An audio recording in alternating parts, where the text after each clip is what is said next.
नमस्कार, आप देख रहे हैं खबर फास्ट। सवाल आपका लेकर हाजिर हूं मैं पूजा सचदेवा। एक तरफ देश भर में कोरोना अभियान, वैक्सीनेशन अभियान तेजी से चल रहा है और दूसरी तरफ कोरोना की वजह से रुके हुए कामकाज को फिर से पटरी पर लाने की पूरी कोशिश जारी है। धीरे धीरे से सब कुछ वापस ट्रैक पर लौट रहा है और इसी कड़ी में अब स्कूल भी खुल चुके हैं। बात हरियाणा की आज करेंगे। आपने सुना होगा, अभी 2 दिन पहले की एक खबर है कि करनाल के सैनिक स्कूल से एक साथ 54 बच्चे कोरोना पॉजिटिव मिले थे। जाहिर सी बात है, चिंता होना लाजमी है, लेकिन सवाल यह है कि ऐसा क्यों हुआ? क्या वहां पर कोरोना प्रोटोकॉल्स का पालन नहीं हो रहा था? क्या सख्ती नहीं बरती जा रही थी? क्योंकि बेशक कोरोना के चलते इतने सारे केसेस करनाल से आए हों, लेकिन चिंता सभी स्कूलों के लिए होती है, क्योंकि अब जूनियर क्लासेस के बच्चे भी स्कूल आना शुरू हो चुके हैं। खबर फास्ट की टीम ने हरियाणा के अलग अलग जिलों में जाकर स्कूलों में रियलिटी चेक किया और आज सवाल आपका में आपको देखना यह बहुत ज्यादा जरूरी है, क्योंकि मामला आप ही के बच्चों की सेहत से जुड़ा है। क्या था इस रियलिटी चेक में? क्या स्कूल प्रशासन अपने स्कूल में आने वाले बच्चों का ख्याल रख रहा था? कहीं ऐसा तो नहीं कि आपके बच्चे स्कूल में जाकर के मास्क ना लगा रहे हों? पूरा सच जानेंगे आज सवाल आपका में और फिर इसी पर करेंगे चर्चा।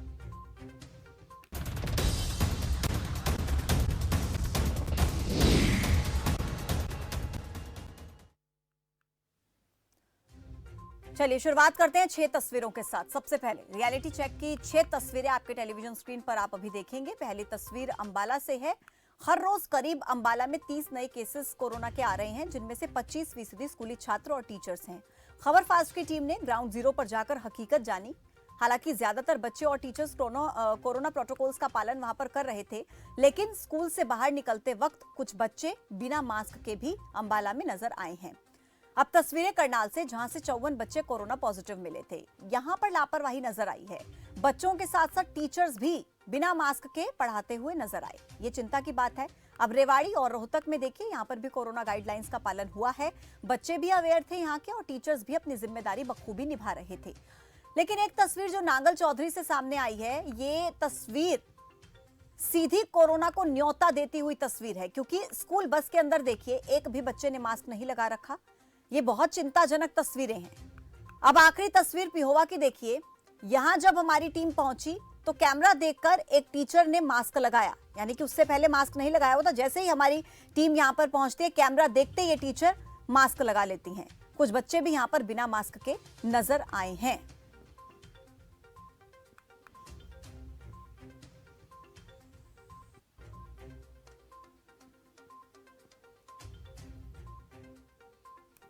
अब देखिए, इन स्कूलों को देख करके यहाँ पर क्या कुछ तैयारियां की गई थी कोरोना प्रोटोकॉल्स का पालन कराने के लिए। हमारी टीम ने स्टूडेंट्स और टीचर्स से वहां पर जाकर के बात की। सबसे पहले आप वो सुनिए, उसके बाद आगे बढ़ते हैं। लविश, जब हम यहाँ आते हैं हमारा मास्क देखा जाता है और हाथ सैनिटाइजर किया जाता है और टेम्परेचर होता है और एक बच्चा एक सीट पे बैठता है। अच्छा, और क्या क्या सिखाया जाता है और कोरोना के बारे में? और क्या क्या सिखाया जाता है? कि कोई किसी का चीज नहीं देगा, कोई किसी को अपना पानी नहीं देगा और सब अपना पानी लाएंगे और सैनिटाइजर लाएंगे। गवर्नमेंट की तरफ से जो भी ग्रांट हमें मिली थी उसका इस्तेमाल किया गया। पहले सैनिटाइजेशन के लिए कुछ मटेरियल भी 6 बड़ी 5 लीटर की बोतल भी आई थी और हमने बड़ी मशीन लेके हर कमरे को सैनिटाइज भी किया। इसके बाद जैसे मास्क वगैरह जो ग्रांट आई थी उसी में से मास्क लिए गए। हर कमरे में अलग अलग स्प्रे करने के लिए बोतल आपने देखी भी होंगी। डस्टबिन हर कमरे में अलग अलग रखा गया है। 2 हमारे पास हैंड सैनिटाइजर के लिए ऑन द गेट के ऊपर एंट्री पे ही हैं, ये एक ऊपर भी आपने देखा होगा। बहुत अच्छे से सारे प्रोटोकॉल्स को निभाया जाता है। हम लोग सुबह सुबह आते हैं, तब से ही शुरू हो जाते हैं सब कुछ। हम लोग आते हैं तो हमारा सबसे पहले टेम्परेचर चेक होता है, हमें हैंड सैनिटाइज करना होता है। फिर हम लोग क्लास में जाते हैं तो वहाँ पे प्रॉपर सोशल डिस्टेंसिंग को मेंटेन किया जाता है मास्क के लिए। और आज ही हम दोबारा से सभी प्राइवेट स्कूल्स को फ़ोन के लिए और उनको लेटर डालकर सबको जो है ना मास्क के लिए आज ही डायरेक्शन दे देंगे। ऑलरेडी दी हुई है वैसे तो, लेकिन आज फिर सख्ती करेंगे, थोड़ा सा उनको दोबारा लागू करवा देंगे। ये रियलिटी चेक आपने देखा, लेकिन अब मैं आपको एक ऐसी वीडियो दिखाऊंगी जिसमें आप देखेंगे कि एक मीडिया कर्मी से रियलिटी चेक करने पर कैसे बदतमीजी की गई है। इससे पहले मैं कुछ और आपको बताऊं, आप खुद ये वीडियो देख लीजिए। हम आपने मास्क नहीं लगा रखा है, ये तो अभी लगा रहे हो ना, अभी लगा रहे हो आप। किसी ने मारा? पूछोगे नहीं क्या स्कूल में आए हो? स्कूल में नहीं क्या करने आए हो आप? हम देखने हैं कि क्या बच्चों फोन ने को सर मास्क लगा के नहीं- क्या नहीं सर, आप कैसे गुस्सा सर? सर आपने वीडियो कैसे सर पकड़ा? थप्पड़ मारा यार? नहीं आपने थप्पड़ कैसे मार दी मीडिया कर्मी को? कहाँ मार दिखाओ ना कहाँ मारा? फोन को सर आपने दिया? थप्पड़ मारा तो कहाँ इसका मेडिकल कहाँ करा मारा? नहीं मेडिकल तो नहीं। अगर आप इंटरप्ट करते हो तो यू आर रिस्पॉन्सिबल, आपके खिलाफ कार्रवाई होगी। आपने ये ऐसे कैसे कर दिया? एकदम से बोलो ना, तू कैसे कर रहे हो? आप इसको आपने अगर रंजीत रंजीत चुप करोगे, आपके हाथ में है क्या? ये आपने किया? आपने किया? आप धक्के मार रहे हो। फोन कैसे पहुंचा? फोन तो देखा क्या? मेरे को हाथापाई करते हुए सामने दिया ना। बकवास कर रहे हाथापाई का? नहीं, फोन तो आपने मेरे को हाथापाई करते हुए देखा क्या? किसने हमारे सामने दिया? आपके पास है? मैंने दिया, मैंने दिया। एक मिनट रुको, कैसे लिया मैंने? हाँ भाई छीना ना कौन इसने? ठीक है जी, कोई और ये नहीं मीडिया है, इट मींस दिखाना स्कूल के बाहर चल मेरे साथ तू। आप अच्छा ये रिकॉर्डर कर रहे हैं? किसकी If वर्डिंग you है? are terrorist, then how can I handle the situation? अच्छा हम You will terrorist have to हैं, हम tell. टेररिस्ट हैं। No, I am not saying this. तो आप ही के If टीचर ने you बोला। are, if you are, आपके आपके टीचर ने टीचर ने आपके टीचर ने बोला है, आपके टीचर ने बोला आपके कि बाहर टीचर ने आके बोला। मिलो, नहीं। आपकी वीडियो के फोन खींचा, नहीं, कैमरा नहीं। खींचा, नहीं कहाँ? हमारे पास वीडियो रिकॉर्डिंग है सर। नहीं, किसी ने नहीं बोला। तो देखिए, मीडिया अपनी जिम्मेदारी निभा रहा है, स्कूलों में जाकर के रियलिटी चेक कर रहा है, क्योंकि बच्चों की सेहत से जुड़ा ये मामला है। लेकिन किसी भी मीडिया कर्मी के साथ इस तरीके से बदसलूकी करना, ये कहां तक जायज है? आप खुद सोचिए। आज कई सवाल हैं जिन पर हम चर्चा करेंगे। बच्चों के सेहत से जुड़े भी कई सवाल हैं, और इसी के साथ साथ सवाल ये भी कि अगर कोई मीडिया कर्मी जा रहा है रियलिटी चेक करने के लिए, स्कूलों का जायजा लेने के लिए, तो क्यों उसके साथ बदतमीजी की जा रही है? सबसे पहले नजर आज के सवालों पर, जो आज सवाल आपका में हम पूछेंगे अपने मेहमानों से। सबसे पहला सवाल, स्कूल खोलने का फैसला सही या गलत, ये आप तय करेंगे, आप इसका जवाब देंगे। स्कूल बस के अंदर गाइडलाइंस का पालन क्यों नहीं? एक आपने तस्वीर देखी नांगल चौधरी से, उसकी बात यहां पर की जा रही है। स्कूल बसों के अंदर अगर लापरवाही होती है तो उसका जिम्मेदार कौन है? अगर कोरोना के केसेस बढ़ते हैं तो सरकार की क्या तैयारी? रियलिटी चेक करने पर बदतमीजी क्यों की गई? कुछ नंबर आपके टेलीविजन स्क्रीन पर फ्लैश हो रहे हैं, नंबर्स पर कॉल करके आप पूछ सकते हैं, अपने सवाल आप दे सकते हैं, अपनी राय, आपके मन में कोई भी सवाल हो, कुछ भी परामर्श आप दे सकते हैं इस मुद्दे पर। आप बताना चाहें कि अगर आप अपने बच्चों को महफूज महसूस करते हैं उनको स्कूल भेजकर, या क्या कुछ और तैयारी स्कूल प्रशासन और सरकार की तरफ से होनी चाहिए, इस पर आप अपनी बात रख सकते हैं। तो आज दो मेहमान जो मेरे साथ जुड़ेंगे, सबसे पहले उनका परिचय आपसे करा देती हूं। दीपक चौहान है मंडल अध्यक्ष बीजेपी के, कुलभूषण शर्मा है राष्ट्रीय अध्यक्ष नेशनल इंडिपेंडेंट स्कूल अलायंस के, और साथ ही मेरे सहयोगी जसविंदर सिंह पिहोवा से जुड़ गए हैं। सबसे पहले जसविंदर का रुख करते हुए, क्योंकि पिहोवा में जब मीडिया कर्मी के साथ बदतमीजी की गई, जसविंदर ही वहां पर मौजूद थे। जसविंदर, क्या हुआ था वहां पर? क्या आप लोगों पर हाथ उठाया गया वहां पर? जी पूजा, बिल्कुल बताना चाहूंगा कि जिस समय हम पिहोवा मंडल के स्कूल बटमाजरा के अंदर हम गए हुए थे, तो हमने वहां पे देखा कि हमें सभी 2-3 स्कूलों में हम वहां पे जांच कर रहे थे कि जिस तरह से हरियाणा के अंदर जो करनाल की बात की जाए, वहां पे भी 54 केस कोरोना पॉजिटिव मिले थे। और हमारे जो जिले कुरुक्षेत्र की बात की जाए तो वहां पे भी जो कन्या विद्यालय है उसके अंदर भी 10 जो मिले थे कोरोना पॉजिटिव के केस में। तो इसी को लेकर हम अपनी टीम, जो खबर फास्ट की टीम और अन्य जो चैनल के रिपोर्टर थे, सभी हम वहां पे जांच करने के लिए गए थे कि क्या इसको लेकर जागरूक हैं, क्या सरकारी स्कूल के या अन्य जो प्राइवेट स्कूल हैं, क्या बच्चों को जागरूक कर रहे हैं कोरोना की तरफ से। तो वहाँ पे हमने सरेआम देखा कि वहाँ पे लापरवाही बरती जा रही थी। टीचरों ने वहाँ पे मास्क का प्रयोग नहीं किया हुआ था, और वहाँ पे बच्चों ने भी मास्क का प्रयोग नहीं किया था। दूसरी बात, वहाँ पे सोशल डिस्टेंसिंग का कोई पालन नहीं था। एक बेंच पे 2 से 3 बच्चे बैठे हुए थे। जब हमने टीचरों से इस बात का सवाल किया तो उनके पास कोई जवाब नहीं था। वहीं पर अन्य हमारा जो कैमरामैन था वो कवर कर रहा था, वहाँ पे जो पीटीआई अध्यापक थे उन्होंने उनका मोबाइल छीन लिया और फिर उन पे हाथ भी छोड़ दिया। जी पूरा। आप लोगों के पास क्या अपना मीडिया कार्ड्स थे वहाँ पर? जी प्रीति, बिल्कुल बताना चाहूंगा कि हमारा जो कार्ड है हम हमेशा रखते हैं। जब हम वहाँ पे गए, मुख्य अध्यापक से मेरी बात हुई, उन्होंने बोला जी आइए आप बैठिए। तो मैंने कहा सर हम बैठते हैं, हम मीडिया कर्मी हैं, पहले हम आपका स्कूल का जायजा कर लें, फिर हम आपके पास बैठते हैं। जसविंदर, मैं अभी पूरी वीडियो ये देख रही थी, इसमें एक व्यक्ति आपको ये कह रहा था कि स्कूल के बाहर मिलो, ये धमकी आपको दी गई? जी, ये हमारे जो कैमरामैन है उसको धमकी दी गई है, उसको बोला कि आप बाहर आइए, मैं आपको बाहर देखता हूँ। उसके बाद मामला कैसे शांत हुआ वहां पर? जी फिर से बिल्कुल बताना चाहूंगा कि जो ये मामला था, ये खंड जो यहाँ के शिक्षा अधिकारी हैं उनके संज्ञान में गया। फिर हमारा जो पेवा प्रेस क्लब है, यहाँ पे जो हमारे प्रेस के जो सीनियर जो हमारे यहाँ के रिपोर्टरों के बीच में बात गई, तो फिर जाके दोनों पक्षों के बीच में बात करके सुलह कर ली, और जो जिस अध्यापक ने हमारे साथ बदतमीजी बदसलूकी की, उन्होंने माफी मांग ली। ठीक है, आप बने रहिए मेरे साथ। दीपक जी, आपने खुद सुना, मेरे सहयोगी खुद बता रहे हैं जसविंदर, किस तरीके से उनके साथ बर्ताव वहां पर किया गया, धमकी दी गई कि स्कूल के बाहर मिलना। क्या अगर कोई मीडिया कर्मी जाकर कवरेज कर रहा है, किसी स्कूल में जाकर रियलिटी चेक कर रहा है, ये गुनाह है क्या सर? देखिए पूजा जी, भारतीय जनता पार्टी और हरियाणा सरकार जब से सत्ता में आई है, मीडिया को पूरा सम्मान दिया गया है। जैसे कि आप एक घटना ये पेहवा के अंदर भटमाजरा में हुई है, जसविंदर जी ने इसको बड़ी ब्रीफली इसको एक्सप्लेन किया है, तो कोई छोटी मोटी नोक झोंक हुई होगी और वो उसकी सुलह भी होगी। अगर हम मामले को यहीं छोड़ दें तो ज्यादा अच्छा रहेगा। देखिए दीपक जी, मामला छोड़ने का नहीं है, क्योंकि बदतमीजी की गई है और साथ ही साथ छोटी छोटी नोकझोंक में हम कई बार देखते हैं इस तरीके की बात कह दी जाती है, ठीक है आप हमें बाहर आकर के मिलना, लेकिन मीडिया कर्मी जो अपनी जिम्मेदारी वहां पर निभा रहे थे, मुझे लगता है उस पर बात तो करनी चाहिए ना, क्योंकि ये पूरा वीडियो मुझे लगता है आपने जरूर देखा होगा किस तरीके से बहस की गई है। जी नहीं, मैं इसको छोड़ने के लिए इसलिए कह रहा था पूजा जी कि दोनों पक्ष आपस में बैठ के सुलह सफाई से उन्होंने आपस में सौहार्दपूर्ण ढंग से इस मामले को सुलझा लिया है। और जहां तक यदि कहीं हम जांच कराएंगे, यदि कोई किसी तरह की अनियमितता या कोई बदतमीजी, किसी प्रकार का दुर्व्यवहार हुआ है मीडिया कर्मी से, तो उसके ऊपर संज्ञान लिया जाएगा और जो भी डिपार्टमेंटल एक्शन उस पर लेना होगा डिस्ट्रिक्ट एजुकेशन ऑफिसर लेंगे।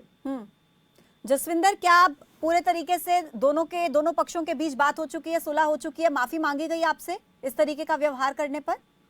जी पूजा, बिल्कुल बताना चाहूंगा कि दोनों पक्षों के बीच बैठ के सुलह हो गई थी। चलो जैसे कि जो बड़े हैं उनका कहना भी मानना पड़ता है, तो इस तरह से जो हमारे सीनियर हैं उनकी रिस्पेक्ट करते हुए हमने इस पे मामले को हमने सुलझा लिया, तो उन्होंने माफी मांग ली थी। जसविंदर, ऐसा तो नहीं लग रहा कि आगे किसी तरीके की कोई दिक्कत हो सकती है? देखिए पूजा जी, जिस तरह से उन लोगों ने जो अपने मामले को कहा सुलझाया है, उन्होंने बोला कि हमारी रिस्पॉन्सिबिलिटी, आगे से ऐसा कुछ नहीं होगा, लेकिन ये बात यहीं पे खत्म नहीं हो जाती। फिर भी उन्होंने हमारे को, देखिए आप फुटेज में देख सकते हैं, वीडियो में देख सकते हैं कि उन्होंने हमारे को गुंडा तक कह के संबोधित किया हुआ है। बिल्कुल, मैं सुन रही थी, मैंने तभी आपको अपने साथ जोड़ा है क्योंकि स्कूलों का मुद्दा, इस पर हम बात करेंगे, लेकिन मैं चाहती हूँ एक सेगमेंट में हम इस पर भी बात कर लें कि मीडिया कर्मी तो कवरेज के लिए जाएंगे ना, अगर एक जगह पर उनके साथ इस तरीके का व्यवहार होता है और कुछ उन पर एक्शन नहीं लिया जाता, उनसे पूछताछ नहीं की जाती, उनसे पूछा नहीं जाता कि आपने क्यों इस तरीके का बिहेव किया, क्यों उनको टेररिस्ट तक आप कह रहे हैं, ऐसा क्या कर दिया मीडिया कर्मियों ने? देखिए पूजा, हमारे पास जो आईडी थी सिर्फ माइक आईडी थी। हमने बोला कि देखिए हम पत्रकार हैं, हमारे पास माइक आईडी है, माइक आईडी ऐसे तो नहीं किसी के पास आ जाती, कहते ये तो 20-20 रुपए में बिकती है, कोई भी लेके खड़ा हो जाएगा। मैंने कहा आप जो हमारे को गुंडा संबोधित कर रहे हैं, तो गुंडा हमें बताइए कि हमारे पास किस तरह का हथियार है, हमने किसी टीचर से, किसी बच्चे से किस तरह की कोई बदतमीजी करी है, तो आप हमारे को गुंडा संबोधित कर सकते हैं। तो कोई भी ऐसा कुछ तथ्य पेश कीजिए कि जिससे हमने आपको ऊंची आवाज में बात की हो, किसी तरह का हमने आपको गलत बिहेवियर, तो हमारी ड्यूटी, हम ड्यूटी करने के लिए आए हैं, अगर हमने कोई गलत किया तो आप हमारी कंप्लेन कीजिए। लेकिन जो आप एक गुरु हो, गुरु जो हम बच्चे आते हैं शिक्षा लेते हैं, हम भी बच्चे पढ़ के आए हैं, और तो एक गुरु शब्द होता है शिक्षा, अगर हम जैसे वहाँ पे इस तरह के शब्दों का प्रयोग करेंगे तो बच्चों पे क्या असर पड़ेगा इस चीज का? बिल्कुल, चलिए ठीक है जसविंदर, आपका बहुत शुक्रिया। दीपक जी कुछ कह रहे हैं, दीपक जी बोलिए। देखिए, डिस्ट्रिक्ट एजुकेशन ऑफिसर से इस मामले में रिपोर्ट ली गई है और वो जांच के लिए भी उन्होंने आश्वस्त किया है। यदि इस तरह का कोई दुर्व्यवहार हुआ है और किस कारण से हुआ है, क्योंकि मीडिया एक चौथा स्तंभ है, उसके सम्मान के प्रति पूरी तरह हरियाणा सरकार सजग है, और यदि कोई ऐसा घटना सामने आई तो उसकी जरूर उस पर एक्शन लिया जाएगा, मैं आश्वस्त करना चाहता हूँ। ठीक है दीपक जी, हम भी यही उम्मीद रखते हैं कि आगे इस तरीके की कोई बदसलूकी किसी भी मीडिया कर्मी के साथ नहीं की जाएगी। खैर, मैं बात करना चाहूंगी अब स्कूल में कोरोना को लेकर के, क्योंकि रियलिटी चेक अलग अलग जिलों में जाकर के हमारी टीम ने किया है। कई जगहों पर हमने देखा सर, बहुत अच्छी व्यवस्था की गई थी, स्कूल प्रशासन अपनी जिम्मेदारी अच्छे से निभा रहा था, बच्चों को भी पूरी अवेयरनेस थी, मास्क का प्रयोग करना है, सैनिटाइजर का प्रयोग करना है। लेकिन कई प्राइवेट स्कूलों से ऐसी तस्वीरें सामने आई कि जब बच्चे वापस घर जा रहे थे या घर से स्कूल आ रहे थे, यानी कि स्कूल बस में, उन्होंने मास्क नहीं लगा रखा था और सोशल डिस्टेंसिंग कहीं मेंटेन नहीं थी। आप खुद जानते हैं कि कोरोना के अभी 54 केसेस करनाल के सैनिक स्कूल से सामने आए हैं। देखिए, जब स्वास्थ्य मंत्रालय भारत सरकार से जो भी गाइडलाइन समय समय पर कोविड के लिए आती हैं, उसे प्रदेश तक अमली जामा पहनाने के लिए प्रशासन को मुस्तैद किया जाता है। और अब स्कूल जैसे एक चरणबद्ध तरीके से स्कूलों को खोला गया है, तो प्रॉपर गाइडलाइन स्कूल मैनेजमेंट को, सरकारी स्कूल को दी गई है। और जहां तक कि आप प्राइवेट स्कूल की बात कर रहे हैं, तो ये गाइडलाइन उन पर भी लागू होती है।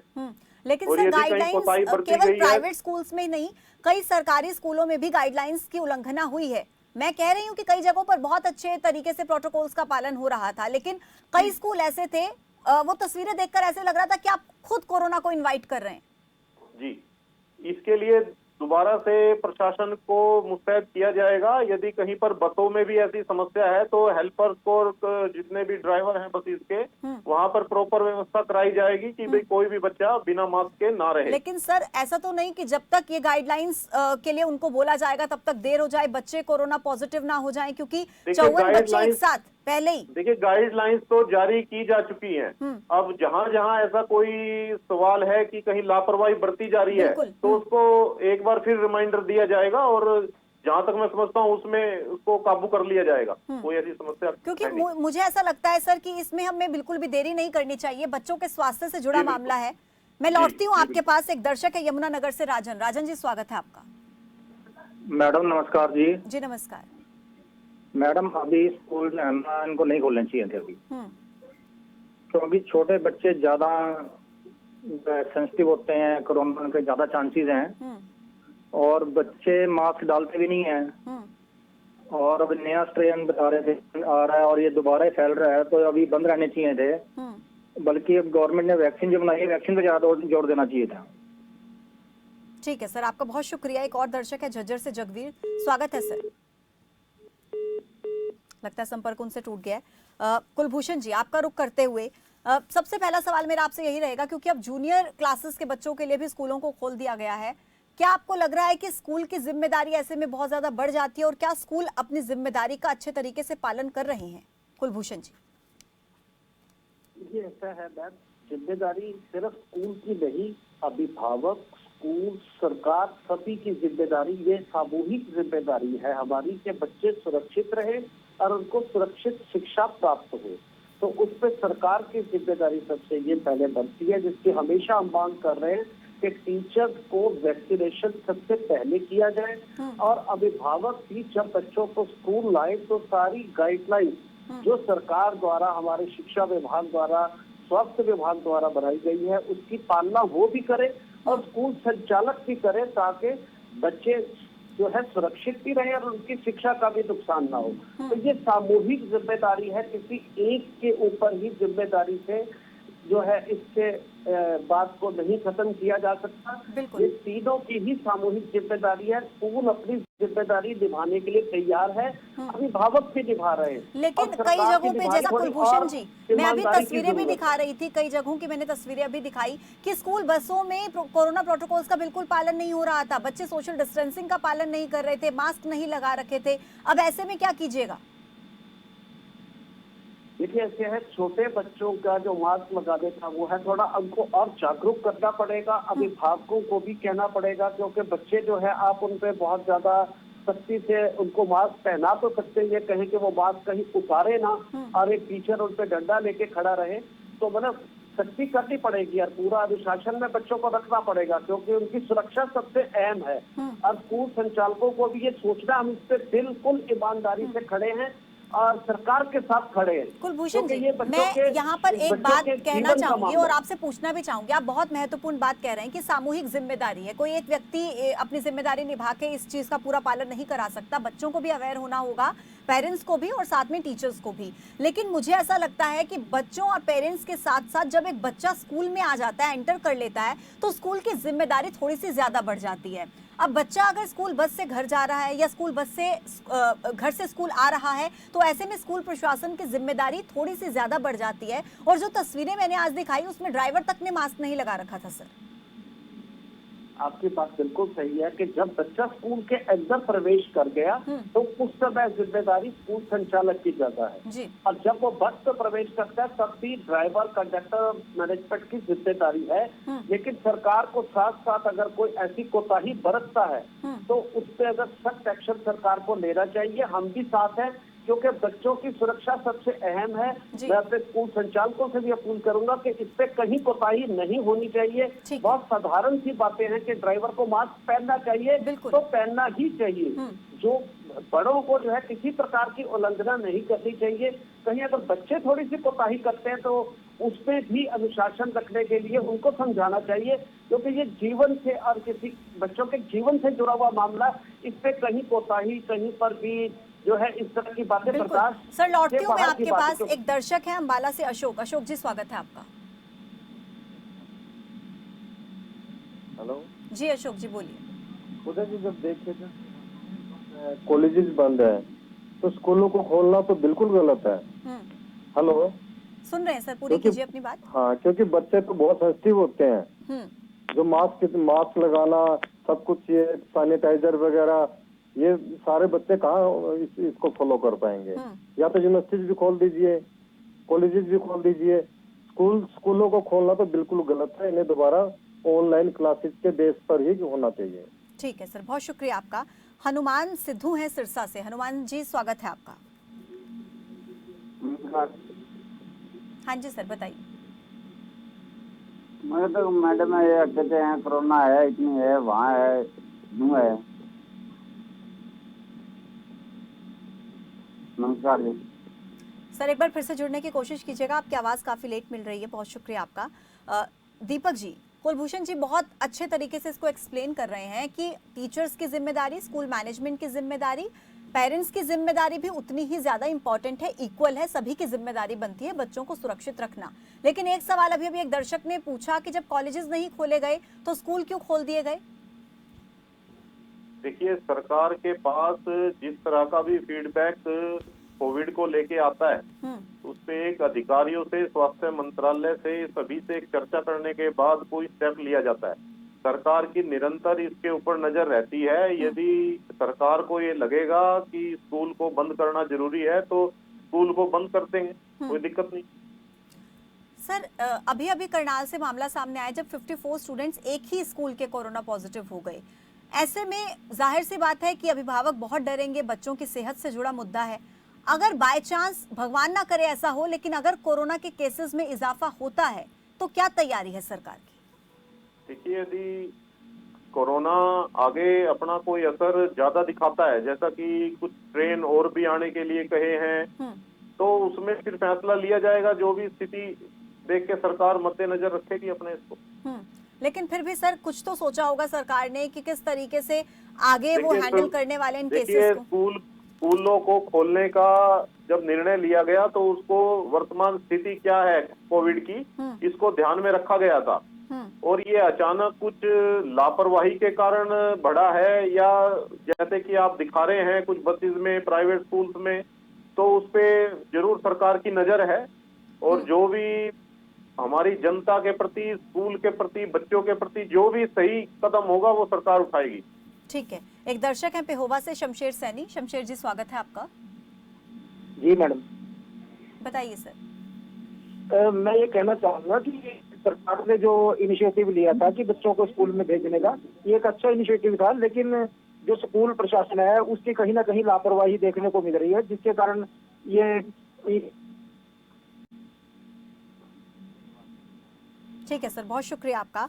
कुलभूषण जी, आपकी अगर पेरेंट्स एसोसिएशन के किसी मेंबर से बात हुई हो या पेरेंट्स से आप लगातार संपर्क में हो, आपने पूछा उनसे, वो सरकार के इस डिसीजन को किस तरीके से देखते हैं, और क्या वो अपने बच्चों को जब स्कूल भेजते हैं तो कोरोना का डर थोड़ा कम हुआ है उनके मन से? वो इस फैसले को सही मानते हैं या गलत मानते हैं? देखिए, बहुत सारे ग्रामीण क्षेत्रों में मैंने देखा जहां पेरेंट्स ने खुद कहा कि स्कूल खुलने चाहिए और वहां पर कोरोना का इतना प्रभाव नहीं है। दूसरा जो ये बात कही जा रही है, एक दो दर्शकों ने ये कहा कि स्कूल खोलना एक गलत डिसीजन है, मैं इससे सहमत नहीं हूँ। आप ये देखिए, पूरे देश में कोरोना कोई बच्चे स्कूल के अंदर, कोरोना एक अदृश्य दुश्मन है, वो कोई स्कूल के अंदर नहीं बैठा हुआ। आप देखिए सब प्रदेश में इलेक्शन हो रहे हैं, इतनी भारी भारी लाखों की भीड़ इकट्ठी हो रही है, क्या वहाँ पर कोरोना कहीं पर भी नहीं बैठा होगा और वो कोरोना उनके थ्रू किसी बच्चों के परिवारों में नहीं जाएगा? तो ये कहना, लेकिन जो गाइडलाइंस है उसकी पालन करना चाहिए। स्कूल काफी सुरक्षित जगह है, अगर सरकार, पेरेंट्स, बच्चे और मैनेजमेंट सभी मिलकर चले तो मेरे ख्याल से सबसे सुरक्षित जगह है। बड़े आराम से इसको टैकल किया जा सकता है, इससे निपटा जा सकता है और इससे जो है शिक्षा का भी नुकसान नहीं होगा। जो आज 1 साल से शिक्षा बंद है, इसके बारे में कोई चर्चा नहीं कर रहा। और वो कौन से लोगों की शिक्षा बंद है? गरीब अभिभावक के बच्चे की शिक्षा बंद है, जिसके पास ना नेट है ना जिसके पास गैजेट्स है। जितने हाई एंड स्कूल है उनके बच्चों के शिक्षा का नुकसान नहीं हो रहा। वर्ल्ड बैंक की रिपोर्ट है, $400 बिलियन का इंडिया में नुकसान हो चुका है एजुकेशन का, और वो गरीब अभिभावकों के बच्चों का हो रहा है। तो बड़े सुरक्षित उपायों को अमल में लाते हुए सुरक्षित तरीके से शिक्षा चलती रहनी चाहिए। और सर, बहुत महत्वपूर्ण बात आप कह रहे हैं, लेकिन मेरे पास समय की थोड़ी सी कमी है। आप दोनों का बहुत बहुत शुक्रिया मेरे साथ जुड़ने के लिए, तमाम सवालों के जवाब देने के लिए। तो देखिए, जाहिर सी बात है, कोरोना काल जब से शुरू हुआ, लॉकडाउन लगा, फिर धीरे धीरे अनलॉक हुआ, लेकिन शिक्षा का इस पर बहुत ज्यादा असर पड़ा है। शिक्षा के क्षेत्र पर बच्चे स्कूल नहीं जा पा रहे थे, ऑनलाइन माध्यम से कोशिश कर रहे थे पढ़ने की, लेकिन कई जगहों से रिएक्शंस आए कि जितना फिजिकल क्लासेस में जाकर के वो शिक्षा ग्रहण कर सकते हैं, उतना ऑनलाइन क्लासेस के माध्यम से वो नहीं समझ पाते हैं। ऐसे में सरकार ने फिर धीरे धीरे स्कूलों को खोलना शुरू किया। हालांकि कोरोना के मामले स्कूल खुलने के बाद ज्यादा सामने आ रहे हैं, लेकिन बहुत ज्यादा आपको घबराने की, चिंता करने की जरूरत नहीं है, क्योंकि ये सामूहिक जिम्मेदारी बनती है। आपका बच्चा आपकी खुद की भी जिम्मेदारी है, तो आप उन्हें घर पर बिठा करके इस बात के लिए तैयार कीजिए कि जब वो स्कूल में जाएंगे, आपके बिना होंगे, तो किस तरीके से उनको अपना ख्याल रखना है, कोरोना से बचकर रहना है, मास्क किस तरीके से प्रयोग करना है, सोशल डिस्टेंसिंग का पालन करते हुए अपने सामान को किस तरीके से यूज करना है, तमाम चीजों की जानकारी आपको अपने बच्चों को देनी चाहिए। और मुझे लगता है कि इस तरीके से आप अपने बच्चों को स्कूल भेजते हुए भी कोरोना काल में सुरक्षित रख सकते हैं। सवाल आपका में, मेरे साथ अभी के लिए फिलहाल इतना ही। तमाम बड़े अपडेट्स के लिए आप जुड़े रहिए खबर फास्ट के साथ। नमस्कार।